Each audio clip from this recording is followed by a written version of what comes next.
रुद्र ने एक अजीब पेंसिल खोजी। वह जो कुछ भी इससे बनाता वह हकीकत में बदल जाता। कुछ ही मिनट पहले उसने एक सेब बनाया था, तभी उसकी अलमारी से एक अजीब आवाज आई। उसने दरवाजा खोला और वहाँ एक असली सेब था, ठीक वैसा ही जैसा उसने बनाया था। हैरान होकर उसने महसूस किया कि पेंसिल में वाकई जादुई शक्ति है। अब वह कुछ और बड़ा आजमाना चाहता था। $100 का नोट। उसने ड्राइंग पूरी की, अलमारी खोली और वहाँ नोट था। वह सोचने लगा कि वह क्या क्या कर सकता है। वह अमीर बन सकता था, लेकिन फिर उसे एक और साहसी विचार आया। वह एक गर्लफ्रेंड बनाना चाहता था। पहले उसने ढेर सारा पैसा बनाया, अलमारी खोली और पैसा मिला। उसका उत्साह बढ़ता गया, सपने हकीकत लगने लगे। आखिरकार वह बैठकर बहुत ध्यान से एक लड़की की तस्वीर बनाने लगा। वह पूरी तरह से ध्यानमग्न था। तभी किसी ने दरवाजे पर खटखटाया। उसने अधूरी तस्वीर छोड़कर देखने गया, वहाँ कोई नहीं था। फिर अलमारी से फिर से आवाज आई। दरवाजा धीरे धीरे खुला जब उसने देखा और अंदर से एक हाथ बाहर निकला, लेकिन तस्वीर तो अभी पूरी भी नहीं हुई थी। तो अलमारी से आखिर क्या निकला?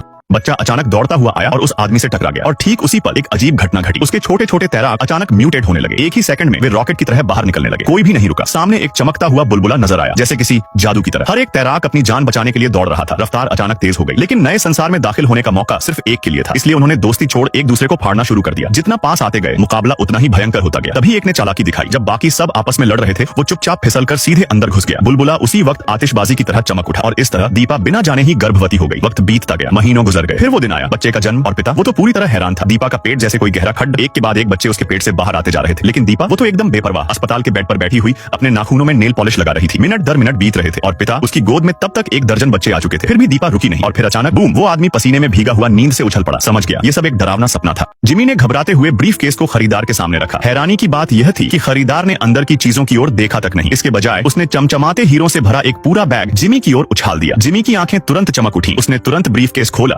लेकिन अंदर सिर्फ एक साधारण लोहे की अंगूठी थी। लेकिन जब खरीदार ने अपना हाथ अंगूठी पर रखा तो अचानक वह सुनहरी रोशनी में चमक उठी। जिमी हक्का बक्का रह गया। जो देख रहा था उस पर विश्वास नहीं कर पा रहा था। हाथ के एक हल्के इशारे से अंगूठी हवा में तैरने लगी और आखिरकार बिना कोई निशान छोड़े गायब हो गई। लेकिन जिमी ने अचानक उसे पुकारा। उसने बॉक्स से अपना कृत्रिम हाथ निकाला और खरीदार से अपने दाहिने हाथ को वापस लाने में मदद करने के लिए कहा। खरीदार ने एक शब्द भी नहीं कहा। उसने बस अपनी जेब में हाथ डाला और एक और छोटा बैग निकाला और उसका सामान कृत्रिम हाथ पर उड़ेल दिया। जो हीरे होने चाहिए थे वे चाय की पत्तियों के टुकड़ों में बदल गए। जिमी भ्रमित होकर देखता रहा, अभी भी यह समझने की कोशिश कर रहा था कि क्या हो रहा है। तभी चाय की पत्तियां जैसे जीवित हो उठी और तेजी से पूरे कृत्रिम अंग को घेर लिया। खरीदार ने हाथ का एक हल्का इशारा किया और चाय की पत्तियां तुरंत हरी रोशनी में चमक उठी। अगले ही पल जिमी दर्द से चीख पड़ा। उसका पूरा हाथ जैसे आग में जल रहा हो। लेकिन इससे पहले कि वह पूरी तरह समझ पाता, एक चमत्कार हुआ। ब्रीफकेस के अंदर एक बिल्कुल नया दाहिना हाथ उगाया। त्वचा, नसें, नाखून सब कुछ पूरी तरह से सही था।